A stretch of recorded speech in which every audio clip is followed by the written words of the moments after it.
प्रशांत दुबे है। मैं हीवेट से 2021 बैच पास आउट हूँ। करंट टाइम में मैं केंद्रीय जल शक्ति मंत्रालय में कार्यरत हूँ एज अ जूनियर इंजीनियर। और अभी वर्तमान में मैं रेलवे ज्वाइन करने वाला हूँ, जिसका अभी लास्ट प्रोसेस चल रहा है। और मैं यहाँ रीयूनियन के लिए हमारा जो स्टाफ था, परमानेंट स्टाफ लगा हुआ था, जिसमें सबसे पहले रिंकू भाई साहब थे, अनिल भाई साहब थे, नितिन भाई साहब थे, और भी हमारे कुछ सीनियर्स हैं जिनका गाइडलाइंस है। और आपके 1982 बैच के भाई साहब लोग आए हुए हैं, 1989 बैच के भाई साहब लोग आए हुए हैं। उन लोग का मार्गदर्शन मिलेगा, अच्छा लगेगा। और जो कॉलेज की टाइमिंग थी कुछ उसको शायद फिर से हम लोग जी पाएँ आज के दिन में। टाइम तो कम है but we will try for this. Okay, thank you. Junior को संदेश हम कहाँ दे पाएंगे। जूनियर जो है, नया बैच या जो न्यू जनरेशन है, वो हमसे बहुत आगे हैं। तो फिलहाल मेरा नाम विनोद पांडे और 2003-2006 3 साल में मैंने डिप्लोमा कर लिया था। बड़ी बहादुरी की बात है। तो ये बहादुरी हमने करी है। और उसके बाद से एक छोटे से गांव से, जहां से मैं आता हूं, सुबह शाम खेती करते थे हम लोग, किसान हैं। और हाँ, राजा मांडा के सेवक। और हम लोगों को ये मौका मिला केवल हीवेट की बदौलत कि आज हम लोग जहाँ कहीं भी पहुँच पाए हैं। इसमें हमारे गुरुजनों का और हीवेट में जो परंपरा रही है भाई साहब लोगों की, उसका बड़ा योगदान है। अभी की स्थिति तो नहीं पता, लेकिन हम लोगों के समय में हमारे जो गुरुजी लोग थे, इवनिंग में ही आके ही ब्लैक बोर्ड पे काफ़ी कुछ लिख जाते थे, जिससे कि सुबह की पहली क्लास का एक भी मिनट जाया ना जाए। तो उन लोगों का धन्यवाद, और बाकी माता पिता, गुरुजनों और ईश्वर का धन्यवाद। मेरा नाम लाल बहादुर यादव है। मैं हीवेट पॉलिटेक्निक से 2017 का पास आउट हूँ। और हमारे जो भी, चाहे वो 80s के हों, 90s के हों, या अभी जेनजीज बच्चे हों, हम सब की एक साझी परंपरा रही है। सबका ये मानना रहा है कि अधूरे किस्से लिख के पन्ने मोड़ आए हैं, खुद का एक टुकड़ा लखनऊ छोड़ आए हैं। तो हम सब में एक बात चली कि क्यों ना एक बार फिर से उसी यादों में घूमने का और अपने आप को एक बार फिर से कॉलेज के नज़दीक ले जाने का, उसको फील करने का एक ऐसा उत्सव मनाया जाए। तो एक प्रयास किया गया। ये हमारा पहला रीयूनियन है। इसे अलग लोगों को रीयूनियन कह सकते हैं, लेकिन हमारी तरफ से ये रीयूनियन नहीं है। ये प्यार और सम्मान का संगम है। ये दिल से दिल तक का मिलन है। तो मुझे बहुत अच्छा लग रहा है कि अच्छी बात ये है कि चाहे वो 80s के भाई साहब हो, चाहे वो रिटायर्ड भाई साहब हो, हम ना तो उन्हें अंकल कह सकते हैं, ना कुछ कह सकते हैं, ना उन्हें नाम लेकर बुला सकते हैं। हम उन्हें भाई साहब ही बोलते हैं, और वो बड़े प्यार से हमको बाबू बोलते हैं। जब ये भाई साहब और बाबू सुनते हैं तो एक अलग सुकून मिलता है। मतलब मैं बता नहीं सकता कि मैं इस समय इतना ज़्यादा ओवरवेल्म्ड हूँ, इतना ज़्यादा मैं भावुक हूँ, क्योंकि यहाँ पे मुझे 8 साल हो गए यहाँ से निकले हुए। ठीक है, मेरे जीवन का बहुत खूबसूरत 3 साल यहाँ पे बीता है। मैं जब कॉलेज के सामने से गुज़रता हूँ तो दोस्तों से छीने हुए समोसे याद आते हैं, 20 रुपए की काउंटी करके मूंगफली याद आती है। तो मुझे बहुत अच्छा लग रहा है। मैं कोशिश करूँगा कि जो ये इस बार हम सबके सहयोग और सहमति से ऑर्गेनाइज़ हुआ है, आगे चल के ये निरंतर चलता रहे। बाकी देखते हैं। मुझे मेरे भाई साहब लोगों से बहुत प्यार मिला है। उन्होंने हमेशा सिखाया है, हमेशा अपने जूनियर्स को आगे रखा है। वो कहते हैं कि कल फिर आएंगे खिलती नगमों की कलियां चुनने वाले, हमसे बेहतर कहने वाले, उनसे बेहतर सुनने वाले।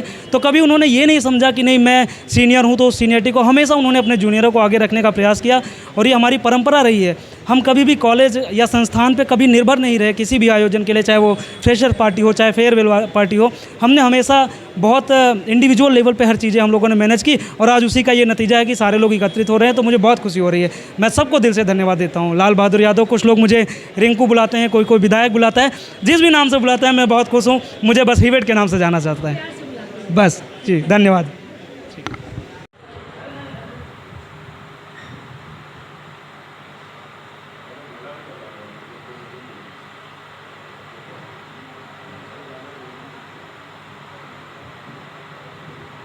हम लोग पढ़ते थे तो हम लोगों में एका बहुत था, और जब फाइनल ईयर आता था तो हम लोग का सिर्फ पढ़ाई पे रहता था। फर्स्ट ईयर में मतलब ये था कि हम हीवेट का नाम था तो हम लोग को पूरा पढ़ाया इस वजह से जाता था कि कोई मतलब टॉप पे रहना है, और हीवेट हमेशा टॉप पे रहा है। जहाँ भी अभी भी आज हम जैसे आर्मी में गए थे, और मैं आर्मी से रिटायर्ड हूँ, और वहाँ पे अगर अदर कॉलेज से भी लोग आते हैं जी, तो डिसिप्लिन के चलते अभी थोड़ा काफ़ी डिसिप्लिन यहाँ से भी ऐसा नहीं था कि हीवेट में डिसिप्लिन नहीं था, डिसिप्लिन भी पूरा था।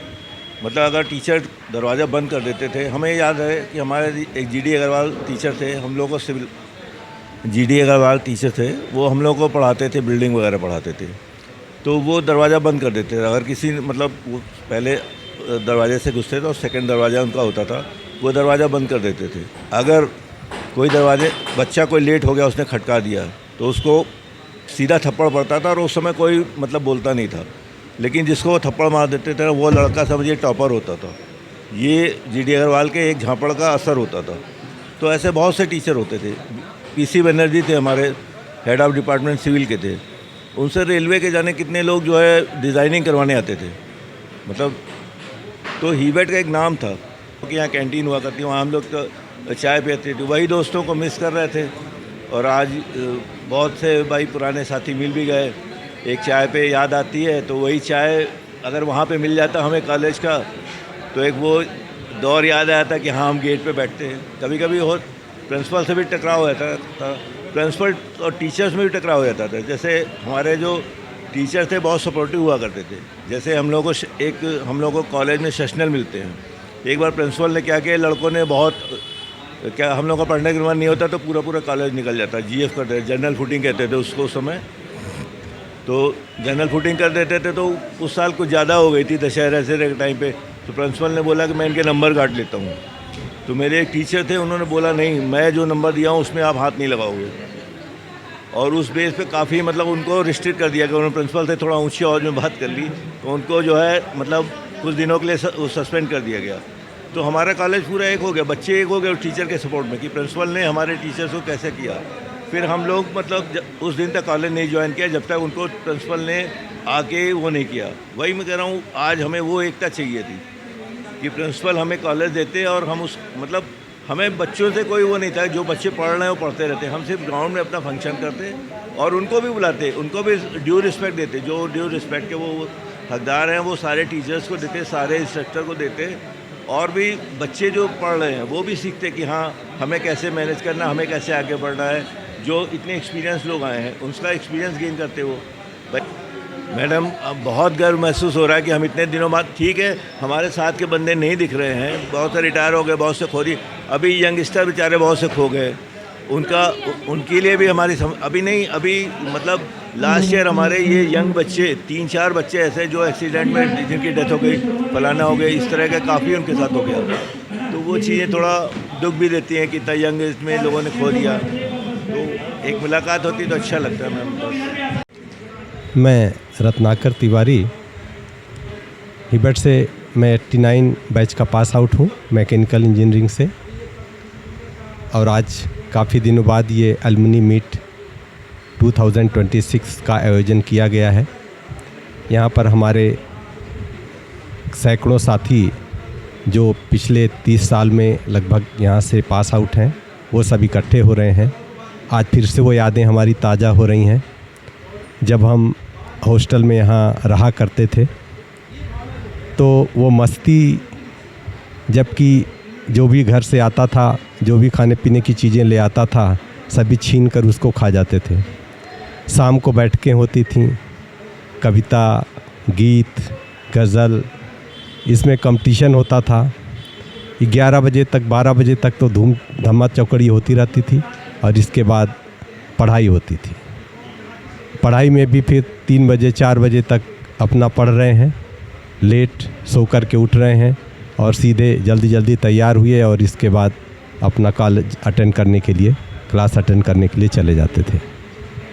तीज त्योहारों पर एक दूसरे के साथ लड़ना भिड़ना, मस्ती करना, वो चीज़ें ज़िंदगी में आज जब हम व्यस्त हो गए हैं, ज़िंदगी की आपाधापी में जब व्यस्त हैं, तो वो चीज़ें कहीं गुम सी हो जाती हैं।